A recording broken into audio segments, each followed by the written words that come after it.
Hello and welcome to this week's edition of the UGASports Call-in show. I'm your host, Paul Maharry, joined by my co-host, Jason Butt, and as always, Benjamin Choppy Bachmann. Looking good in the Orioles jersey over there. He's been blowing up my DMs talking about Adley Rutschman, who's hitting a cool 220 batting average now, but ladies and gentlemen, he's the truth. He's going to be the next up-and-coming guy. Speaking of up-and-coming guys, Georgia just added 3 names to their commit list for the class of 2023, bringing their commit total up to 11.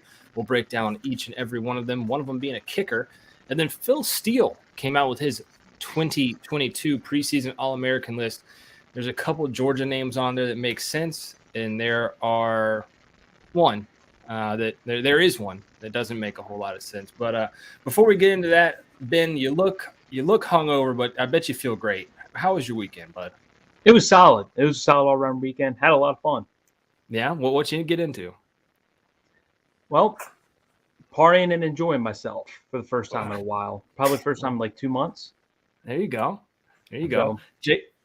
Jason, you get a chance to watch the U.S. Open, any?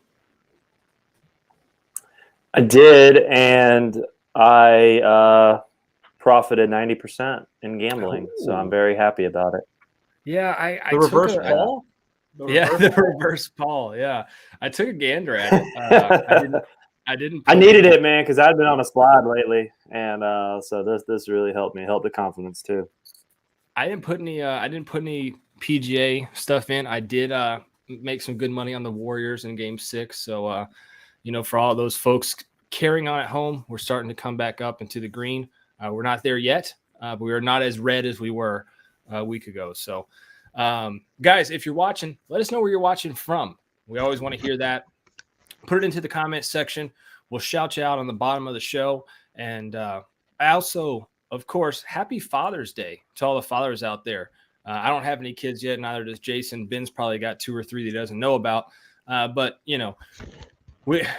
don't have any kids yet, but we are children of fathers. And happy Father's Day to all those out there that are celebrating today. If you want to join the show, also, the link is in the description. So how do you do that? You click that link. It takes you through. If you're doing it on your phone, you've got to do it through Safari. If not, no big deal. But if you're doing it on your phone, you got to do it through Safari on Apple. If on Android, no problem. Click that link. You come into our studio waiting room. I bring you in, and we talk about Georgia football, basketball, baseball, anything that you want to talk about. And as we get going, Antoine Sampson says San Diego, California. But it's nice out there, 5 o'clock Pacific time. And then we've got Sue Walters watching from hello, looking forward to see the Bulldogs, Arkansas. She's watching from Arkansas. So San Diego and Arkansas. But Ben, Georgia's most recent commit, I say most recent. They've had 3 commits come in, and all 3 of them are not from the state of Georgia. The one that happened right after we got off air last Sunday on Monday was a flip up in your neck of the woods, up there in Chester, Virginia. Joshua Miller, what do we know about this guy? Well, Joshua Miller's actually a really underrated lineman. He was committed to Penn State, and Georgia straight up flipped him. He was actually initially really looking at Clemson prior to committing to Penn State. So he's not a guy that you look because of his ranking that, Georgia's the rare school that got in on him. There was a lot of top Power 5 schools in on him, and he worked out for Georgia first week of June. It was unreported. He worked out in front of the staff, and Stacy Searles and Coach Martin, those guys really loved his workout and said this guy could be a player here at Georgia, and they ended up offering him, and he ended up on the commit list rather quick. I think he was a silent commit for a few days prior, and now he's on Georgia's commit list, which you look at the offensive line, with both their commitments are visiting other schools. I think Ryquise McElderly is the more likely of the two to end up in outside of the class. And then you also got to look at they want 5 O-linemen. So they desperately did need to add something of stability to their offensive line class, and they got it with a quality player who could play all across the offensive line. Yeah, I was a little curious about that because Georgia's still going after some offensive linemen. They already have, Jonathan Hewley committed, Bo Hewley here in Georgia. They've got McElderberry out there in Alabama. And then you just brought in another kid, Joshua Miller. So you've got 3 offensive linemen. There's still pretty big names on the board. Who are they looking at to kind of fill the rest of that board out, Ben? Well, I would look at TJ Shanahan. I think right now myself, Blaine, and a few others, including some of the national analysts, have future casts on TJ Shanahan to end up at Georgia, who would fill at guard tremendously. At tackle, you have Monroe Freeling, which is a really interesting recruitment because I think right now you would have to go with Georgia and Notre Dame, but his status when it comes to Notre Dame and Clemson is kind of keeps changing. Clemson was the leader at one point, Notre Dame was the leader at one point, but both those teams are filling up with the offensive line. There's a belief that Notre Dame will have 5 offensive line commits and pick up another one at some point soon. And that name not being Monroe Freeling, so they would fill up, and Clemson's looking like they're filling up pretty quick. They're going to have 4 or 5 O-line commits, and Clemson isn't feeling as confident. So I think Georgia has a real chance, and Samson Akumola, who's the number 2 offensive lineman and offensive tackle, was just in town for 3 days on a midweek official. He's probably at the top of Georgia's board. I think he's the best offensive lineman in the country, in my opinion. He's pretty wide open, but he's visited Georgia. For being a kid from Massachusetts, he's visited Georgia as much as anywhere else. He doesn't visit that many places, but he's been to Georgia at least 3 times within the last calendar year, 3 or 4 times. And I think only Penn State's had anywhere near the same amount of visits. So Georgia's doing a good job there. And I know they just had the offensive tackle from Denmark, I believe. He just officially visited. I can't pronounce his name. Elias Eileen. Because, I know he had a good official visit, but I just don't know where things sit there. And then Madden Sanker and Connor Liu are both guys who are being recruited at center who could potentially wind up in this class, but their recruitment seemed pretty fluid. Speaking about offensive line, it's always fun, right? With a new offensive line coach, where they go with that. Are they going for size? Are they going? And so, Jason, just so, to bring you into this, I know you're not a huge recruiting guy, but Stacy Searles, Bo Hughley, 6'7", 290. McElderberry, 6'4", 325. Joshua Miller, 6'6", 323. So it seems like he has a definite type that he likes. He wants those extremely tall linemen. Then 2 of these guys are already over 320 pounds. I think it's more of a Kirby Smart thing because, I mean, you take a look at the kind of lineman Mark Richt had, and Stacy Searles coached under Mark Richt. Mark Richt's lineman didn't necessarily top out. Well, this isn't sounding good. Yeah, Jason's not sounding good. At the height and weight that these guys are topping out at. And there was an immediate change.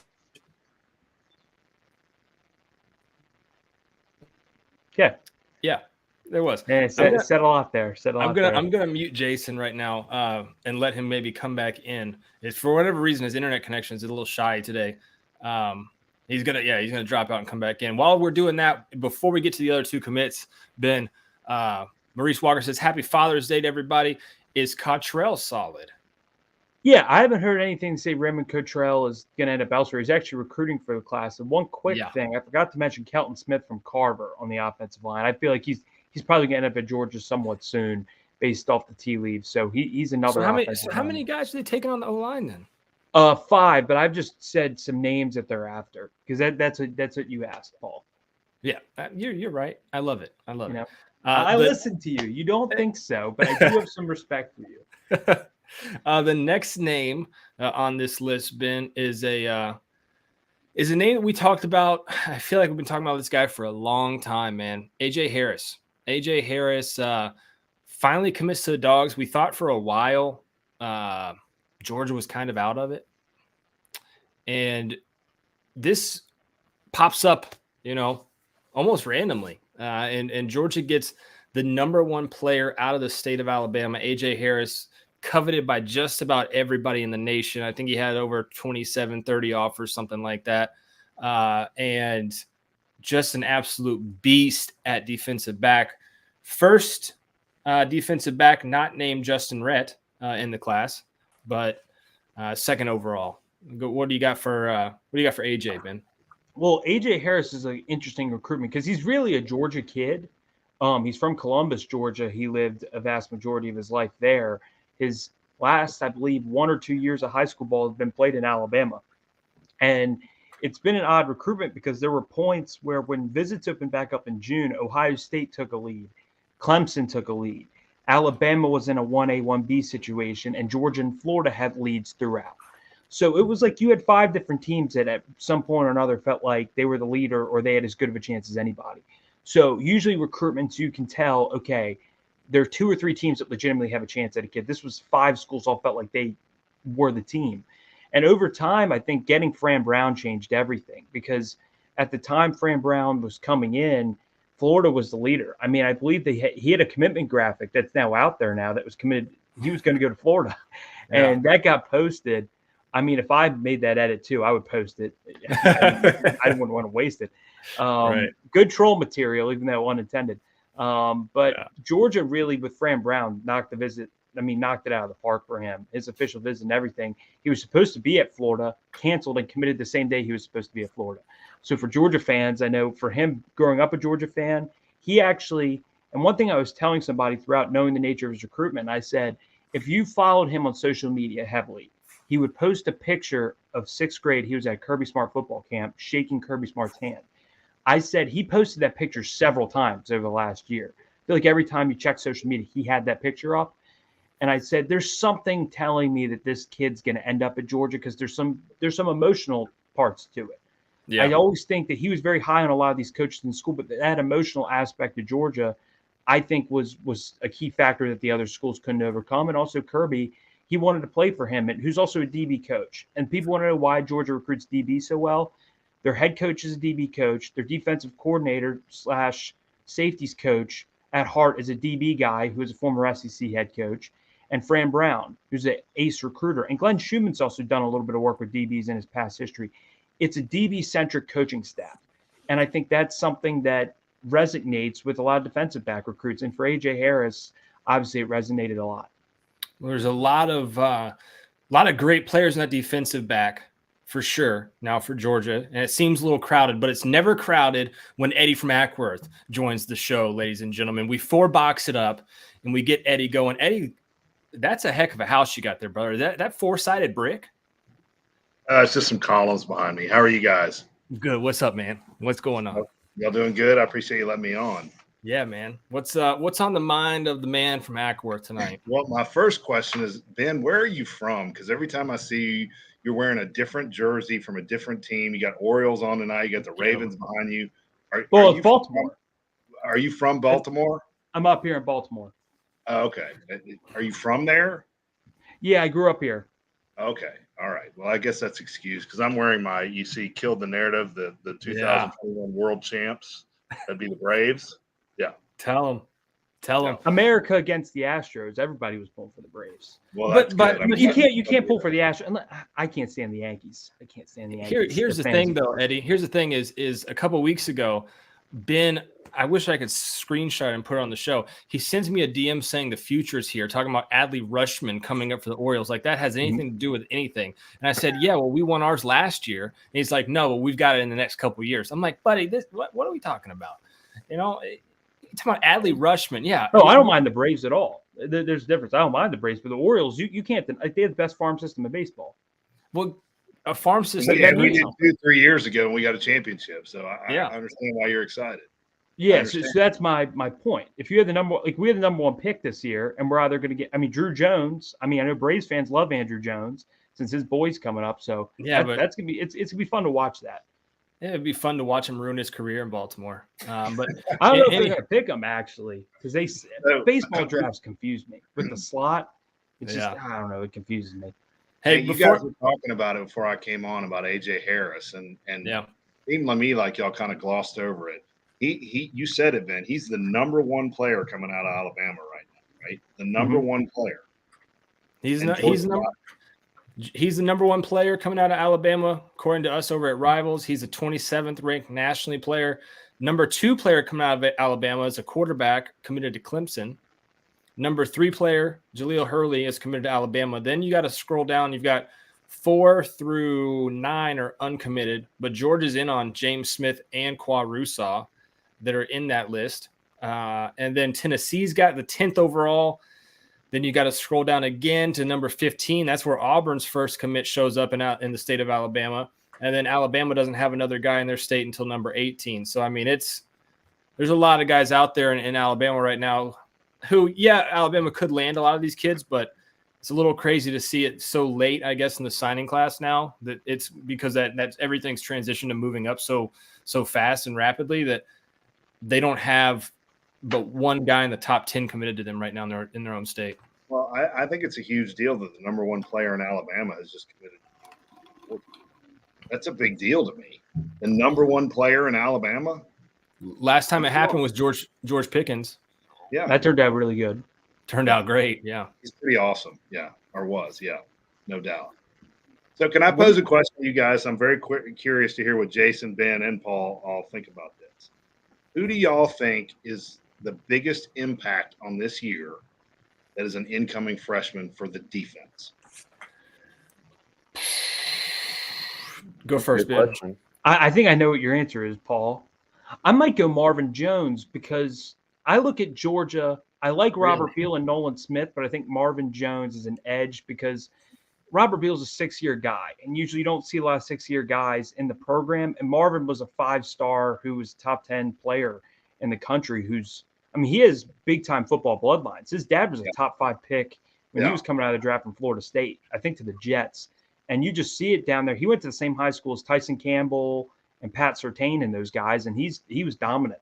So I just know he's going to be ready year one, and I think he's going to have the ability to play year one, even though I know Paul's going to go different.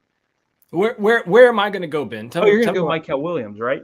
Because you were already hyping him up. I like Michael. There's a lot, dude. So like this is a tough question. So because I had to go back and look because I didn't want to miss anybody, right? There's a lot of guys on here that I can see. Marvin Jones is one to me that I don't know because wasn't he a later enrollee, Ben? He didn't enroll early. That is true. That's the thing that keeps me from Marvin Jones Jr. Yeah, but is that really such an advantage? I mean, Malachi Starks came in early, and he kind of had a rough. Correct me if I'm wrong. He had a rough spring adjusting. Yeah. Right? So. And I hate choosing secondary players because it never seems to really work out for those guys under Kirby. Tyson Campbell worked out, didn't he? Yeah, but besides him, who else can you name in the 4 positions in the last? I think in the SEC, it's hard to start year one as a DB. It's hard. I mean, if you wanted to go DB, I guess you could go Dalen Everett. Maybe he was there. He had a decent spring, but I don't want to go DB. A bunch of injuries on the defensive side of the ball. Carlton Madden. Oh God, this is tough, man. Bear Alexander didn't show up till late. Sean Washington is like my sleeper pick. Oh my goodness. Do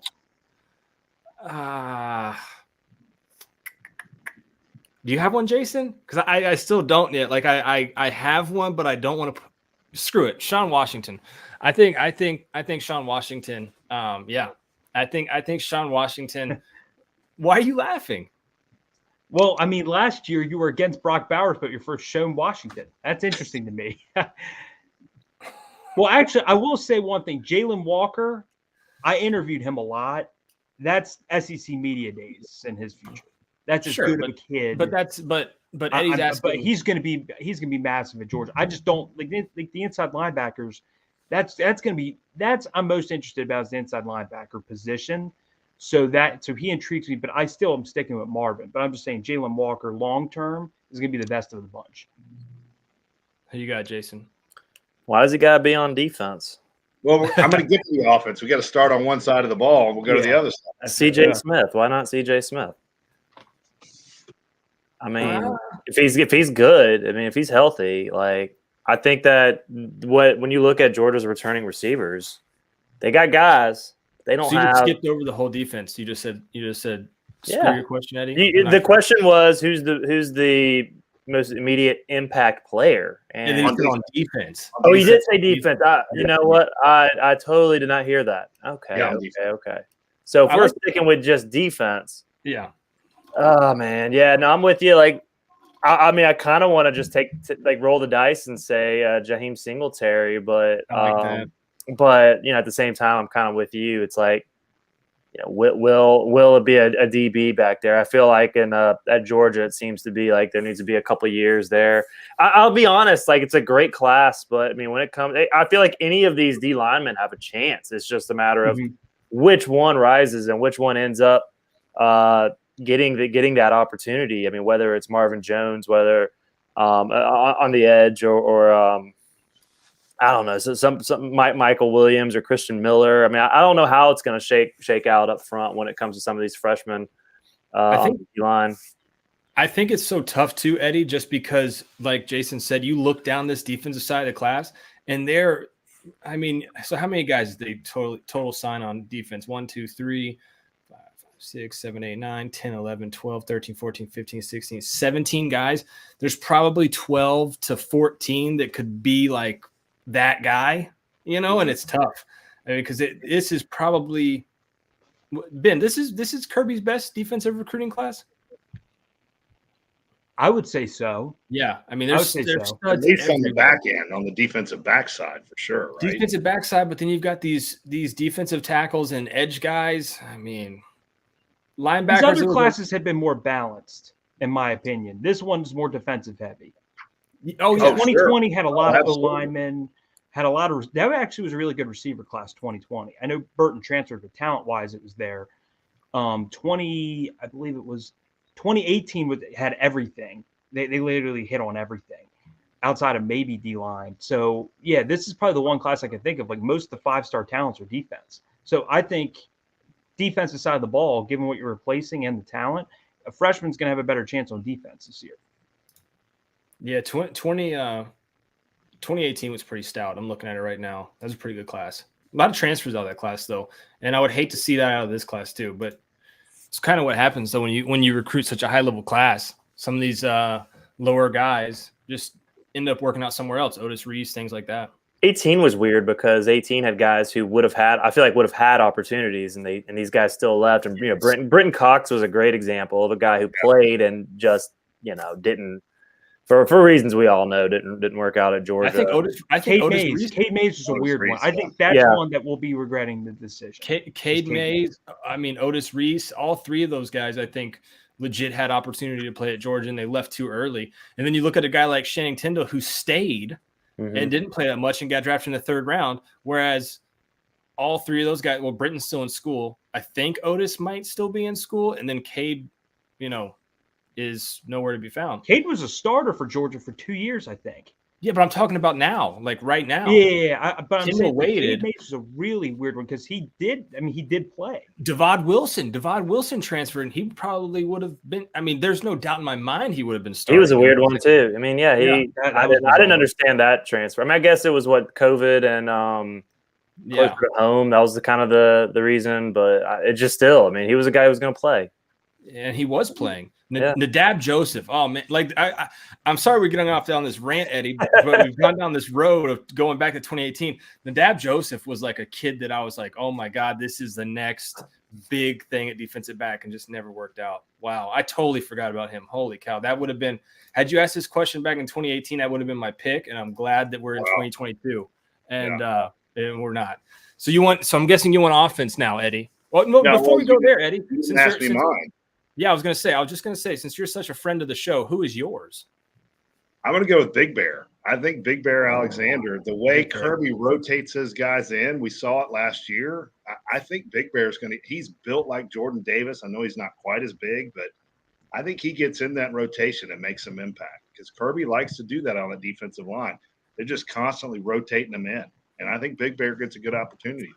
Dude, so Georgia has 2 guys on their defensive line named their nicknames Bear and one's Rilla for Gorilla. Like, that's pretty scary. Your 2 big guys up front, they both have nicknames that have followed them, Rilla and Bear. So it's me against you again, Eddie. You've taken Bear Alexander, the 5-star, and I've taken Sean Washington, the lowly 3-star, and we'll see where it pans out. I think both of them could. States, huh? Yeah, I don't know about that. No, I'm not betting a stake on this one. You got me on this one. Offensive side of the ball, Eddie. We'll start with you, and then we'll work our way around. Oh no, start with Ben. I want to hear Ben on this one. Oh, okay. I'd go Branson. I think Branson's the easiest pick. I would give Ernest Green's really, good, but Branson. Wow, because he has a chance. Yeah. He could be the number one guy. Seeing him, Paul, you saw him at that Rivals camp. That is a scary running back to look at. I'll tell you he's a the number story. 1 running back in the country. You're telling me he's not going to get touches? I'll tell you a story about DeAndre Branson. Swift. I want to talk about this real quick though. Think about Nick Chubb when he came in with all, and I'm not knocking Nick Chubb. He is built like Nick Chubb. Is he not? I mean, the way he looks, runs, he's built. And Nick Chubb as a freshman didn't do a whole lot. It took him a year or two to get going. I think that's the same thing. You got Kendall Milton and Kenny McIntosh who are experienced at that position. I think it's going to take up a lot of reps there. And I want Branson Robinson to get the chance, but you got a lot of people in there already in that running back room. And I don't know that he gets the chance that you think he does. Well, I just look at all the positions, and there's so many experienced guys who are likely to start. So that makes it difficult. But running back, because they rotate guys, he's going to have an impact. Because the one thing you got to look at is DeAndre Swift was, as a freshman, played behind Chubb and Michelle. Right. So last year they used 4 backs a lot before a couple of those guys got injured. And I think Zamir White and James Cook finally got into a rhythm, which I think a part of actually the problem last year with the run game was because they didn't really give guys a bunch of carries. They would give a guy a carry or two and take him out, which if Georgia's doing the same thing, Branson's going to play by default. And he's that good. So that's why I would probably go with him. What about Andrew Paul? Andrew Paul is, I think, the next kind of Brian Harrian guy. We don't know much about him. And he comes in, and then you're like, holy cow, Brian Harrian's getting all these carries. And we're like, well, yeah, we knew about him. Yeah, for sure. I think he could – I don't know. To answer your question on offense, if I said nobody, would you get upset? No, I wouldn't actually. Because I'm looking down this list, and it's not like it's a bad list, but I just think that they're stacked at wide receiver. They're stacked at tight end. I mean, Delp could potentially, but there's three guys ahead of him. He had a good spring game. He had a really good spring game. Delp's good. I agree. Yeah, there's no questioning Delp's good. It's just there's 3 guys, 3 pretty much close to All-American guys in front of him. So unless injuries happen, I don't see Delp playing. The offensive line guys, I don't see any. Ernest Green, maybe if you have a bad string of injuries. Other than that, man, I'm not, and I hate saying it, I'm not 100% sold on any one of the wide receivers. They all have talents, and Monken likes that. Monken likes building around, certain talents each one of these guys have, but none of them stick out to me like a George Pickens or heaven forbid I mentioned Luther Burton on this show, but like Luther would have. So that's my answer is nobody. Asterisk Ernest Green. Yeah. I'm going to come back to my CJ Smith pick, and I'm going to disagree. So tight end, I'm with you 100%. It's a ridiculous room. But I've said on the show before, receiver, they got a lot of great guys. They got a lot of number 2 guys, a lot of good guys. They don't have the great guy. If you're looking at this group of receivers who could come out and maybe be a surprise, I like him. And I think receiver is similar to running back in terms of freshmen can have an impact earlier in their careers than many of the other positions. You see it all across. You saw it with George Pickens as a freshman too. So I really do think that if I'm going to go with anybody, it's him. The reason I don't go with Branson is actually because of the rotation. I think that by design, I think he will get carries. I think he could wind up being the goal line back when it's all said and done, kind of like Zamir was. But I don't see the volume. I do like, again, like I said before, I like Georgia's receiving group, but I think there's room for a game breaker. Is he that guy? I think out of anybody, he's the best chance. He's also got to be healthy. I know he's obviously had the knee issue and wasn't full go at G-Day. We'll see how he goes in preseason camp and everything, but that's my pick right now. You don't think A.D. Mitchell is going to be great next year? I think he'll be good, but I mean, I don't think he'll be great. I don't think there's anything that stands, and I don't mean it as a knock on the kid. I mean, he could prove me wrong. I just don't think there's anything that stands out that he is a game-breaking type receiver, like a number 1 receiver in the NFL. I don't see that with anybody on the roster right now. I see a lot of number 2s. It reminds me, the guys returning remind me of that 2012 Georgia roster where they had a lot of guys go to the NFL and play, whether it was Malcolm Mitchell, Chris Conley, Michael Bennett. Michael Bennett played a little bit. He had 1 year, I believe, with the Bengals. They had a lot of guys who were possession / backups down the. I mean, Chris Conley's made a great career in the NFL. He's never been a number one guy though. That's what I see with Georgia's roster right now. I see guys who have potential to be in the NFL, but not as that number one threat. The guy who's going to end up breaking the bank at some point in his career. I think, Eddie, with AD, before we get your answer on yours, AD, I think a lot of fans were down on AD throughout the season a little bit. He had some drop passes, but he was also put in tough situations, man. Like, he was a true freshman coming in and playing and trying to, man up for the offense with a quarterback that some of the guys believed in, some didn't, so it was tough for AD. Maybe this year will be a lot different for him, but I think that's where Jason's coming from. And you ask a lot of fans, they're probably the same way. They're like, yeah, we believe in AD, but also we saw a different side of AD in the championship game as opposed to kind of where he was all season, where it was a drop here, things like that. Eric M says, Eddie from Ackworth looks like he'd go into battle with a broadsword and cause destruction. I'm telling you, the man wears medium shirts and just rocks out. He's just yoked up, man. Appreciate that, Eric. That astute observation right there. But who's your guy on offense, Eddie? Well, it's funny, Paul, that you said that. I was going to say Ernest Green as well, but it's kind of an iffy thing, on offense because we're just so loaded on offense. I think that's an absolutely great point that coming back on offense, I mean, where do you slot this guy? Where's he going to go? But I think we're going to come back to that. We're going to come back to that in a minute because I know where we're going later in this show, and I got something to say about that. I didn't mean to cut you off, But I think Ernest Green, just based off the way he came on in spring, he was really talked about. I think he gets in there and has some impact, but it's not. It'll be minimal. I'll put it that way. That's what you said. This will be a very fun class to go back to, just kind of like we did the 4 years ago with 2018, and see who on this offensive side of the ball, not just defense, because defense, there's going to be, man, if I was to take a guess, there's probably 3, maybe 4 first rounders on this defensive class. On the offensive side of the ball, though, I really want to see who steps up. Ben looks like he has been hungover for 48 hours. Are you all right? Are you with us? You okay? I am with you, Paul. Okay, I'm just asking. But, I'm just curious on this offensive side of the ball, who we look back on and we're like, yep, that kid was really good. I think Delp, I think Robinson can be, and then Ernest Green. Outside of those 3, though, who's going to be that next? Who's that next tier? I disagree with you on Delp. I don't think Delp does anything this year. I just think he's going to be. No. I'm saying, looking back 4 years like we did 2018. If we 2026, we're sitting here. Ben's got 3 kids on his shoulder for Father's Day special show. We look back, we're like, those are the top 3. After that, though, who's the next tier of guys on this offensive side of the ball? Because, I mean, I'm curious who they will. I'm curious who they will be. Because I don't know. Aluba is an interesting one, but yeah. Eddie, do you want to stick around for this? Have you seen Phil Steele's preseason All-American teams? I've read a little bit about it, but you need to fill me in. All right. Yeah, you're going to stick around with us. Donnie Wilkerson. Oh, yeah, man.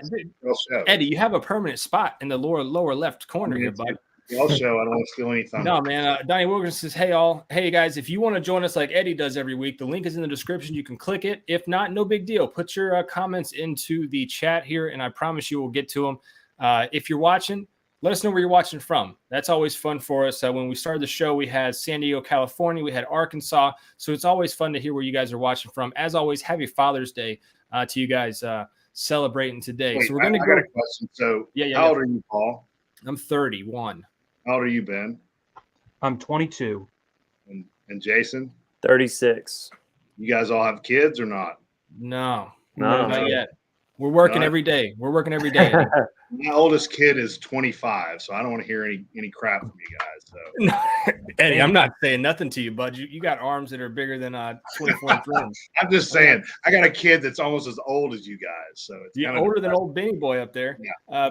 Peggy says, "How about Gainesville, Florida? Go Dogs!" There you are. Lee's over in Ellijay, Georgia, celebrating that mountain air up there. And he also says, "Offense, I'm going with Branson. Defense, Malachi Stark." I like it. I like the picks. Will Dickerson, Trenton, Georgia. It's time to be a dog. And Lee says he's got a 24-year-old kid too. Ben, you're outnumbered here. But getting to the Phil Steele's 2022 preseason All-Americans, Georgia landed a couple on the they landed one on the first team. We can all guess who that is, right? Brock Bowers. Bryce Young is his first team quarterback. Bijan Robinson, we talked about this last week. Texas, what's the draw there? Bijan Robinson is the first team Phil Steele All-American. Then you keep scrolling down, Eddie, and there's not a Georgia guy on the second team. There's not a there is one on the third team from Georgia. His name for the offensive side of the ball, Warren Erickson.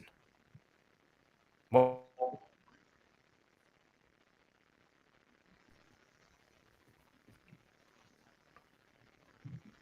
I'm sorry, y'all cut out for a minute. Repeat what you just said. Okay, so sorry.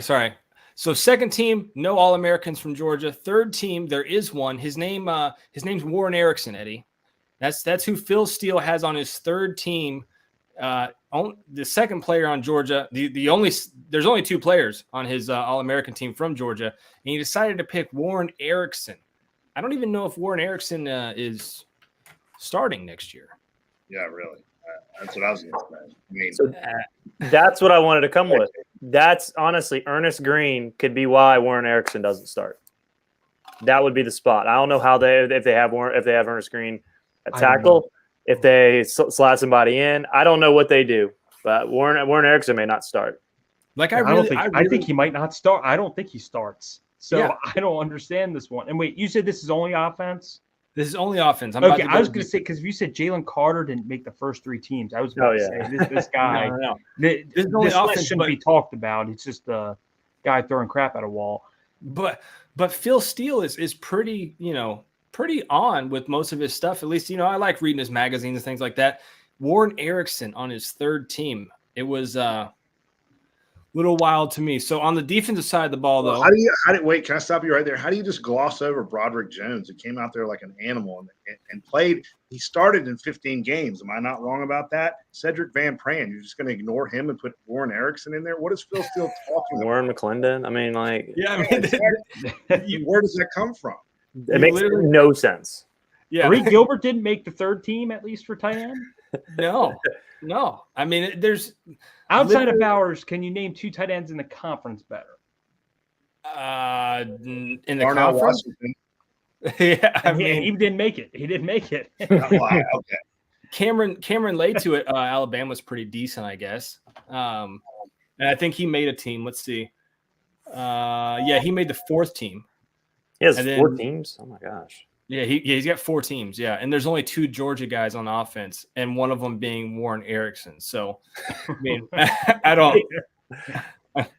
I'm not sure where Phil was going with this. I know he's got a lot to work. He got benched in the national championship game. Correct. Right? They took him out. Yeah. They bumped Sawyer and they put Jones at tackle. Which we said all season long, Ben, on the post-game overreaction show. This is what needs to happen. And then they won the national title. And they won the Natty with it. Yeah, we're like, Paul, I'll give you credit. I'll give you credit on that. I would say this all feeds more into the fact that Georgia is being completely ignored.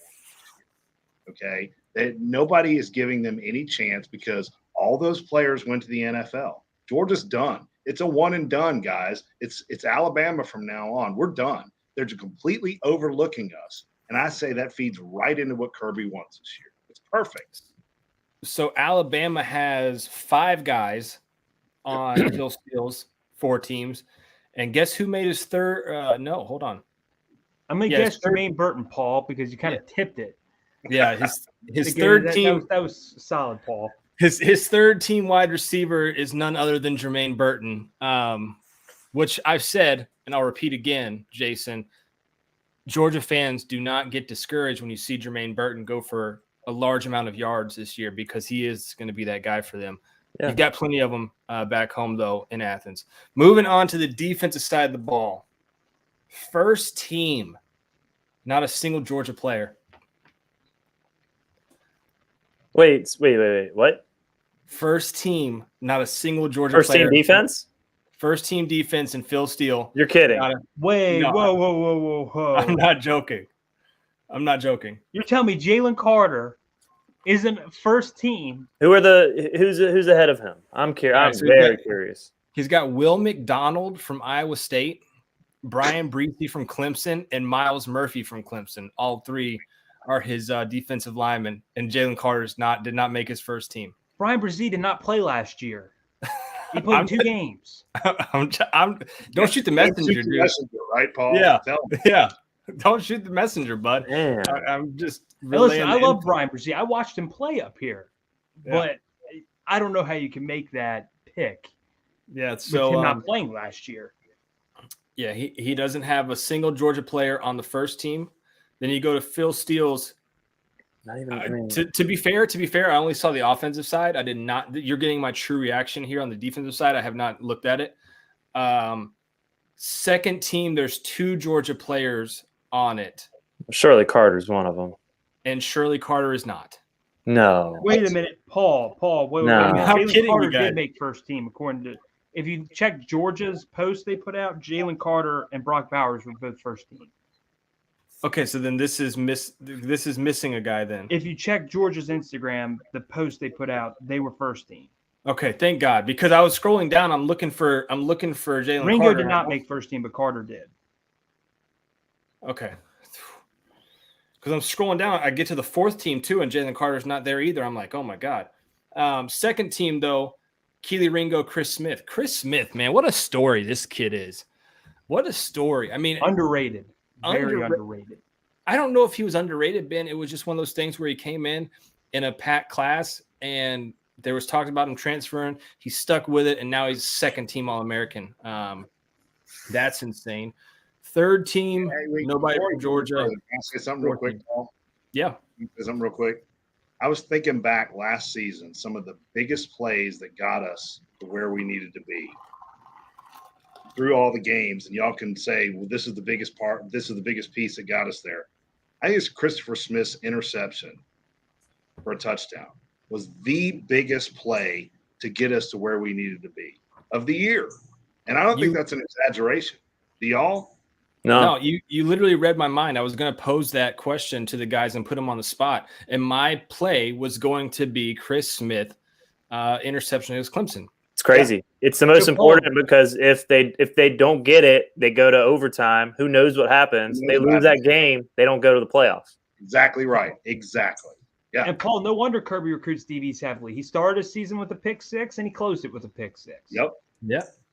And there you go. And it was from 2 guys that you probably would, maybe expect one of them. You definitely wouldn't expect Chris Smith. And Keely Ringo getting his shot out there, playing outside corner pretty early in his career too.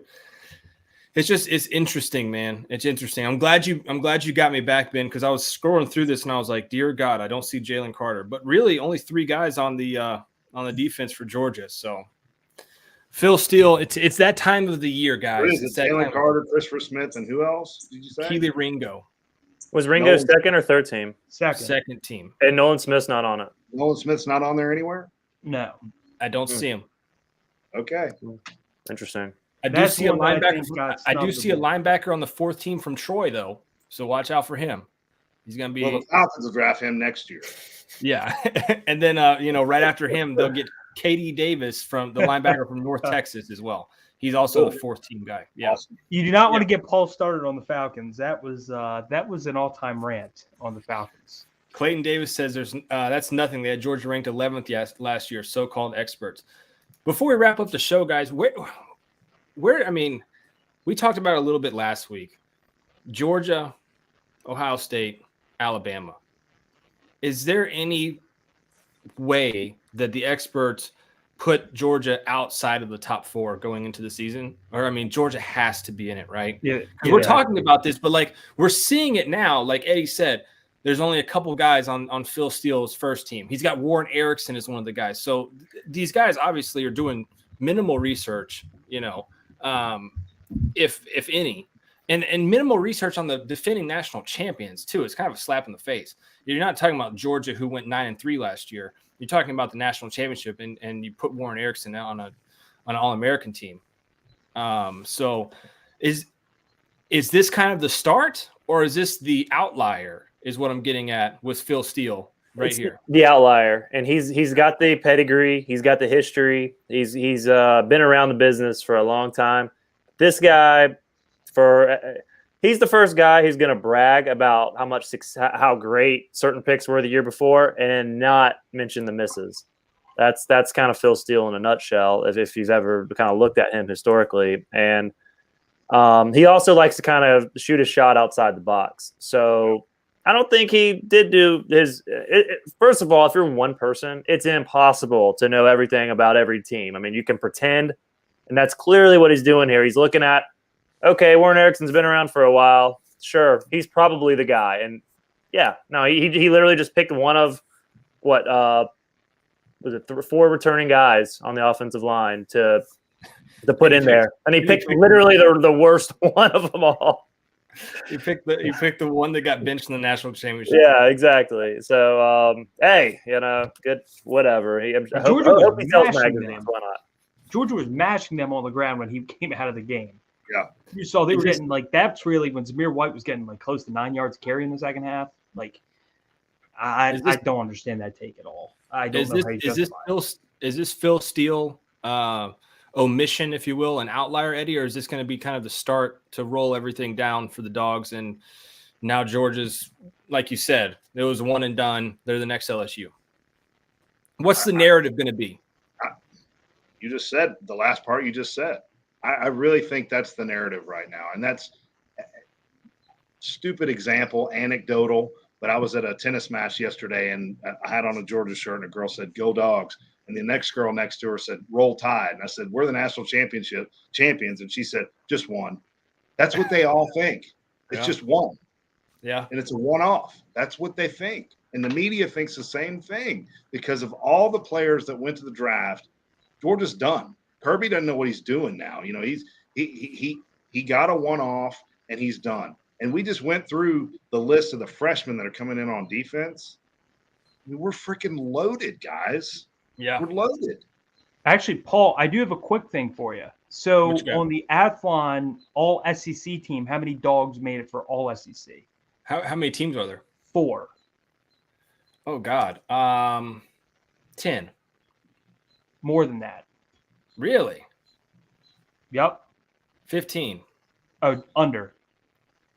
13. 12. Yes, 11. nailed it right there. 13. And they had all 5 guys, Bowers, Jones, Carter, Nolan Smith, and Ringo all made first for All SEC. Do they have Stetson Bennett on the All SEC teams? No. I know if Roddy was on here, he'd have a hissy fit, but Can I guess who Athlon has as their top 4 quarterbacks? There's an interesting one on here, in my opinion. Oh, no. I don't want to guess. Warren Erickson. Warren Erickson is not on this list. I don't want Paul guessing quarterbacks, though, on all SEC teams. Because I just have solely the Georgia guys. Oh, okay. Good. Okay. I was going to say, because Will Levis is probably first team for sure. Oh, if you want me over Bryce Young? Bryce Young's first. Oh, well, but besides Bryce. Are you aware, Eddie, of Paul's Will Levis take? He thinks he's that guy. He's that first-round pick. He's that superstar from Kentucky. Eddie, you're yawning. Eddie, I'm telling you, we're going to look back nobody on this. agreeing with you, Paul. I think that's a bad sign according to my sources myself. I got the Athlon All SEC team. Second team is not Will Levis. Who do you think it is? Hendon Hooker. Correct. Third team's Will Levis. Third team is not Will Levis. Ooh, I don't know if y'all get this. Who is it, Eddie?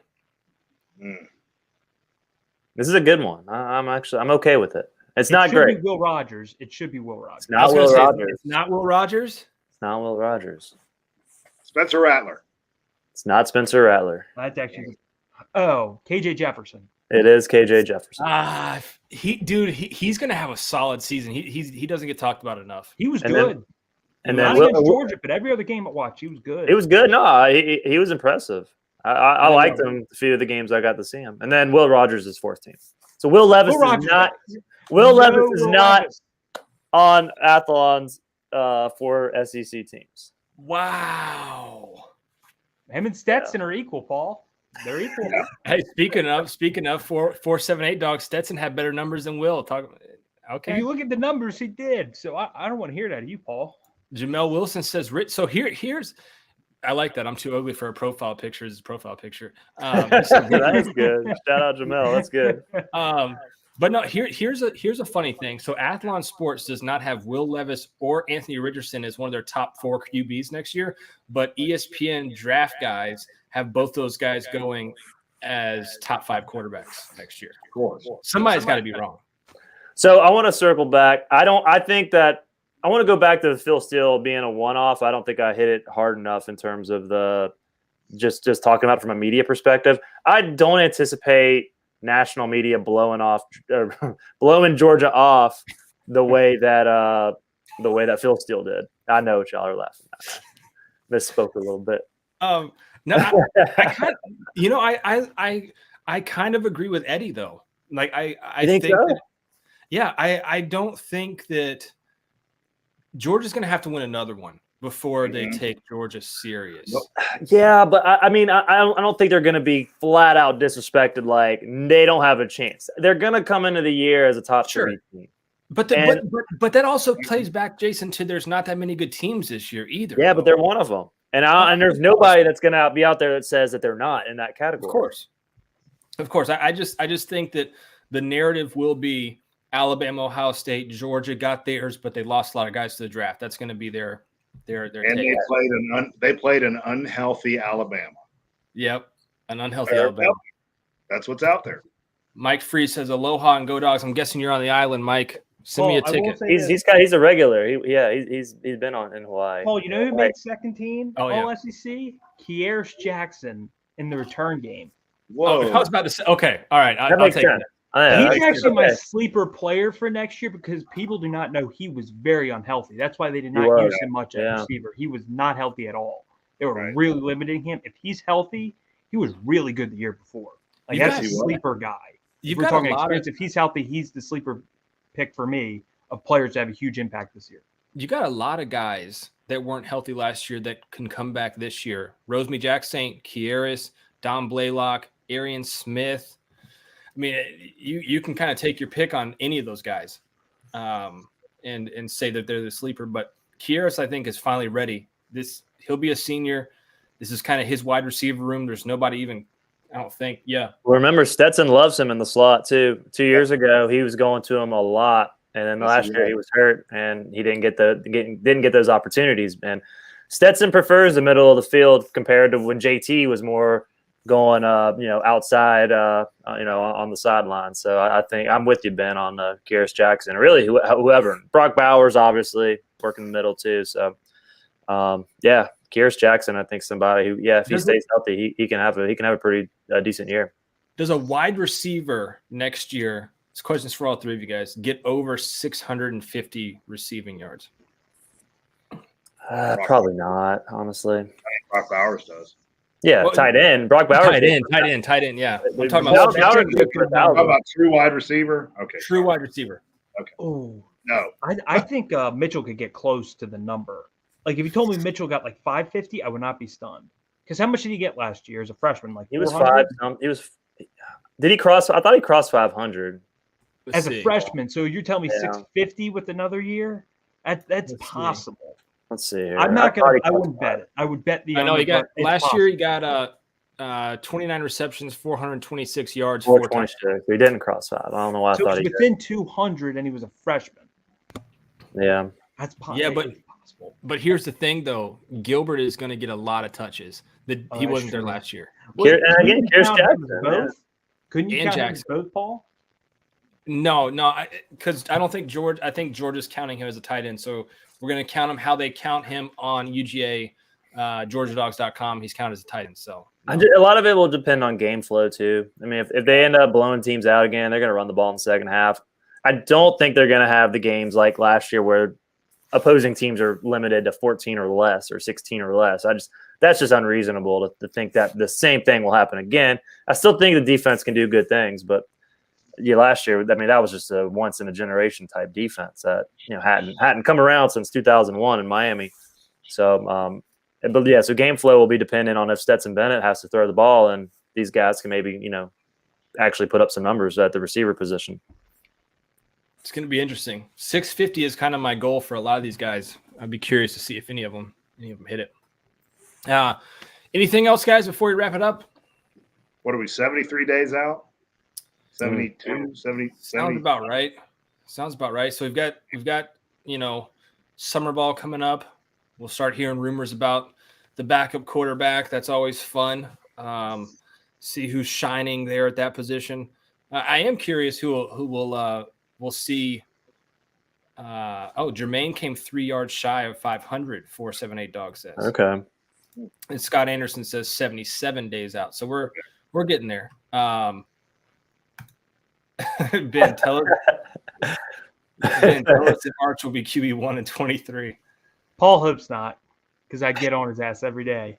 I think I would bet. I think everybody should hope that he's not the starting quarterback in 2023. It'd be hard to start year one. I know he's talented, but look at Brock Vandagriff. He has the talent. Look at Gunner. He has talent, but the issue is the level of competition they're coming from is really challenging. And even for Quinn Ewers, who came from elite Texas football, I know he reclassed. He couldn't crack the depth chart at Ohio State. So I think it's really hard for most Bryce Young. Look at all these quarterbacks outside of Trevor Lawrence did not start as a freshman. So I would never bet on a quarterback starting as a freshman, because if you have to start a quarterback as a freshman, in most cases that's a bad sign. In most, not all of them though. Coaches, it doesn't matter how good the quarterback is as a recruit. Coaches in general do not want true freshmen starting at quarterback. There's just so much to learn in that first year at the position. You want to have experienced guys back there, even if it's just 1 year of experience. Speaking about experience and kind of flipping the script, Desmond Ridder has already learned the full playbook at the Falcons training facility, according to him and everybody else. So we have that for us Falcons fans. It took him a week and a half. He's already mastered the playbook. You need to tank right, Paul. You have to tank right. That stuff's so overrated. These guys. When you're picking 9 every year versus 1, it is a difference. The Falcons will be terrible, and then they'll win a few games, and then their pick will be 9th. That's because they're paid to play the game. They're putting tape out there. These guys don't lay down and die and tank for their regime. They don't give a crap about that. They're NFL players. They go out there and play and make a paycheck. The tanking thing is stupid. Players will never tank for that reason. Never. That's exactly right. You got me all the way messed up. If I'm a linebacker and you're hey, we're gonna kind of take it easy today, but I could go out here and put 15 tackles on the board. Paul, wait a minute. I'm not saying that the players themselves are tanking. The organizations are making decisions. We're going to go at young players who aren't very good, build this up, because that's why over time a lot of these guys are we got to get a lot of these older guys these salaries off, build up our salary cap, get potentially in good draft position so you could build this huge team. As I've always said with the NFL, it's about having the best complete team, and if you have an elite quarterback on top of it, that's the team you pick. You want to have the best all-around team. Jason, I'll say this. You kind of made a noise when Desmond Ridder was uttered by Paul. Yeah, I do want to follow up on that. Yeah, go ahead. All right, I want to disagree with you. I think Desmond Ridder is going to be the man, and I think he starts by week 4. Okay, I was not going to go there, but I'll go there. I was going to say about Desmond Ridder. All right, the whole idea of knowing the playbook. Of course, he knows the playbook. He's a quarterback. We sometimes make it out like this stuff is more difficult than it is.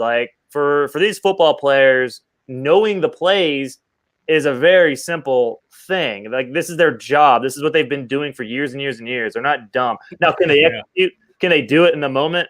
Can they get guys lined up when everything's when it's live bullets and you got fans shouting at them, on the road? Can they do that? Now that's the part that's difficult.